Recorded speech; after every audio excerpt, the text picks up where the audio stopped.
할렐루야. 우리 하나님을 찬송하면서 하나님의 말씀을 공부하는 시간을 또 갖겠습니다. 오늘 2021년 7월 19일 월요일입니다. 꿀송이 보야키티 1년의 성경을 읽도가는 프로그램, 오늘 이사야 10장에서 12장 말씀 공부하도록 하겠습니다. 이사야 11장에는 특별히 장차 이루어질 주님의 메시아 왕국에 대한 묘사가 생생하게 나옵니다.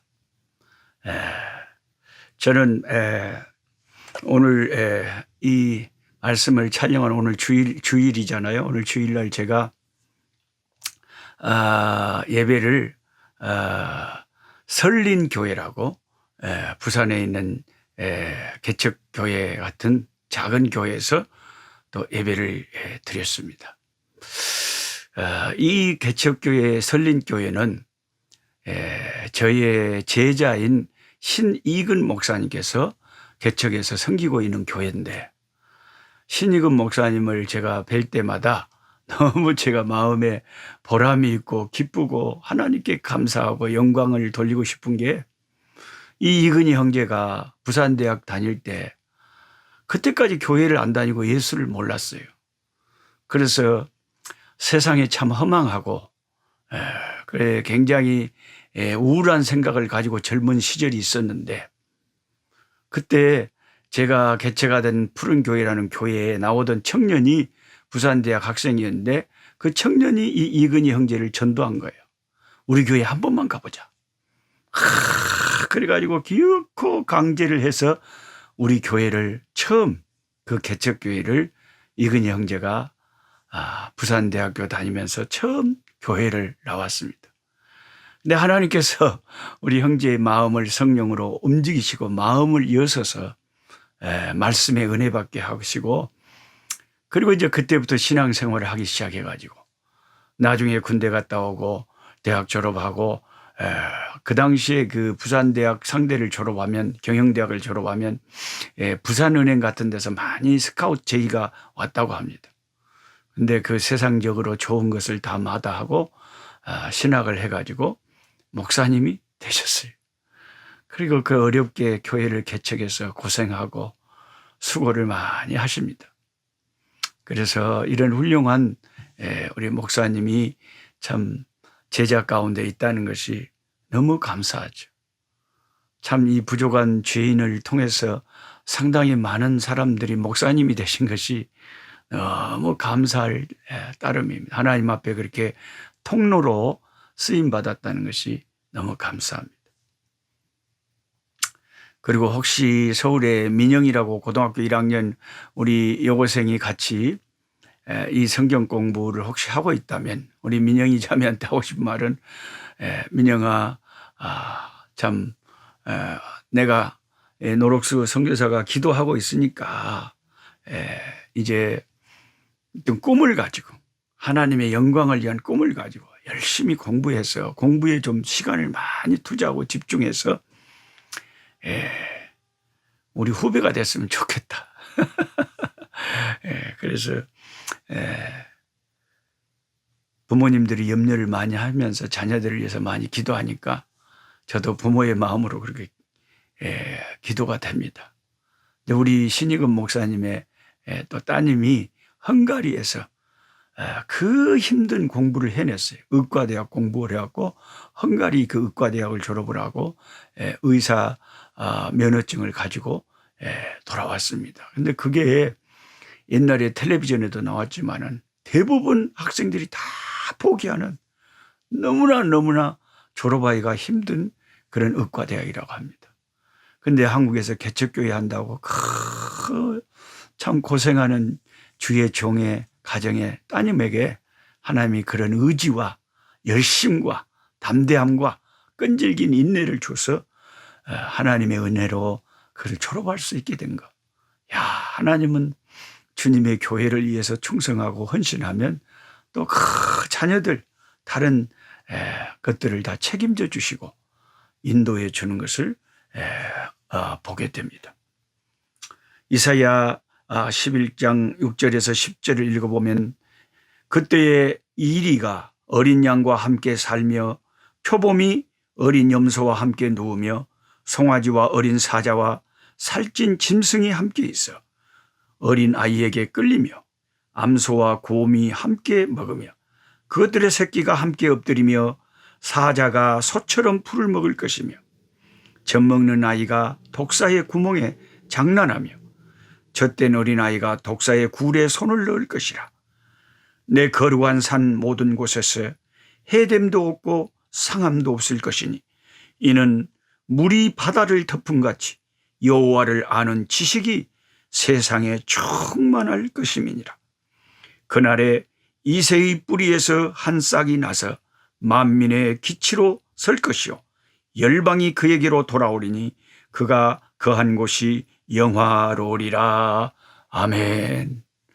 메시아의 왕국이 도래할 것을 선지자 이사야가 성령에 사로잡혀서 놀라운 예언을 하고 있습니다. 사실 이사야 그 7장에서 10장까지는 북이스라엘과 남유다에 대한 멸망을 예언하고 있기 때문에 분위기가 참 암울하거든요. 그런데 11장에 딱 와서 메시아 왕국의 도래에 관한 말씀을 이렇게 예언하고 있을 때 분위기가 확 새로워지고 소망적인 분위기로 바꿔집니다.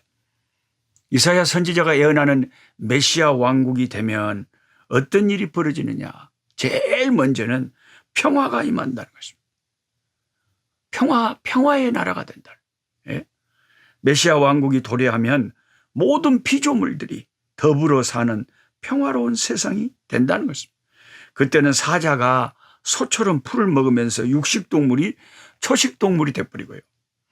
상생, 공존, 이런 역사가 일어나는 서로가 협조하고 서로가 사랑하고 사는 그런 세상이 된다는 거예요. 강자가 약자와 서로 어울리는 평화로운 세상을 이루기가 쉽지는 않지만 우리 주 예수님이 왕으로 다스리는 그 메시아 왕국이 되면 그런 역사가 일어난다는 것입니다. 예. 이 세상은 지금 예수님이 다스리고 만왕의 왕으로 아직 재림하여 오시지 않았기 때문에 이 세상의 큰 나라에 아무리 좋다는 지도자 그렇게 투표를 해서 그렇게 세워놓지만은 사회적인 강자들은 여전히 잘 먹고 잘 살고 약자들은 계속 피해를 보고 신음하고 힘든 그런 세상 구조가 되어 있잖아요. 근데 예수님이 만왕의 왕으로 오셔서 새하늘과 새 땅을 지으시고 하나님의 구원받은 백성들을 다스리고 살 때는 완전히 세상이 지금 보는 이 세상하고는 너무 다르게 평강에 평화가 강물처럼 넘치는 평화로운 세상이 되는 거죠. 어린아이가 독사굴에 손을 넣고 장난쳐도 아무렇지 않고 곰하고 사자하고 어린 양이 같이 뛰어놀고 그 나라가 앞으로 올 거라는 거예요. 사막에 샘이 넘쳐 흐르리라. 사막에 예쁜 새들 노래하리라. 주님이 다스리는 그 나라가 되면은 사막이 꽃동산 되리. 사자들이 어린 양과 뛰놀고 어린이들 함께 뒹구는 참 사랑과 기쁨의 그 나라가 이제 속히 오리라. 아멘, 아멘. 마라나타, 주 예수여 어서 오시옵소서. 할렐루야. 그 다음에 메시아 왕국이 되면 여호와를 아는 지식이 물이 바다를 덮음같이 온 세상에 가득해진다는 것입니다. 저는 이게 너무 좋아요.